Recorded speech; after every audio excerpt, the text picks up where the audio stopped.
And a little bit about the enclosureless dust collectors. I said I'd provide a little bit of update while we're at the show. You know, there's those three things we talked about that all the inspectors are hitting on. That's you have to be 20 feet from egress.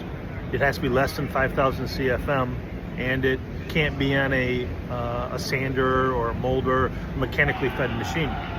So those are pretty straightforward, right? We know those ones, but some of the other things that go on that you don't hear about that aren't necessarily related to OSHA or inspection with the AHJ is that the dust is collected on the inside of the bags for interior dust collectors, enclosureless. This is called impingement on the inside.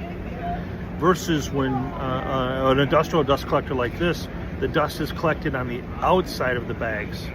The difference is that when it's on the inside, it's susceptible to loading with dust and packing. It's difficult to clean out. Versus when it's on the outside of the bag, it's a lot easier to clean the dust off the bag.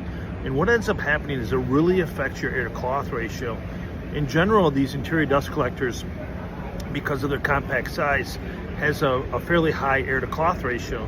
We know that it's a maximum 5,000 CFM. Nobody talks about air to cloth ratio, and they do that on purpose. The air to cloth means how much surface area I have for the amount of air I'm pushing through, so that I'm not forcing fine particles through the fabric. When you have impingement on the inside of the bag where the dust is collected inside, and you start to get plugging where the dust goes to the top of the bag and sits there, maybe it's only 10% of the bag or it's a third of the bag, your air to cloth ratio is reduced by that much. And as a result, now the other cloth has to work harder, and the fine particles come through the bag into your work environment for your employees to breathe, for it to settle on other equipment, something that has to be difficult to clean off because it gets blown into the air. That's one of the major disadvantages of an interior dust collector. And then on top of that, what do? Go to our YouTube. You can see one of our videos. You know, everybody has a beater stick.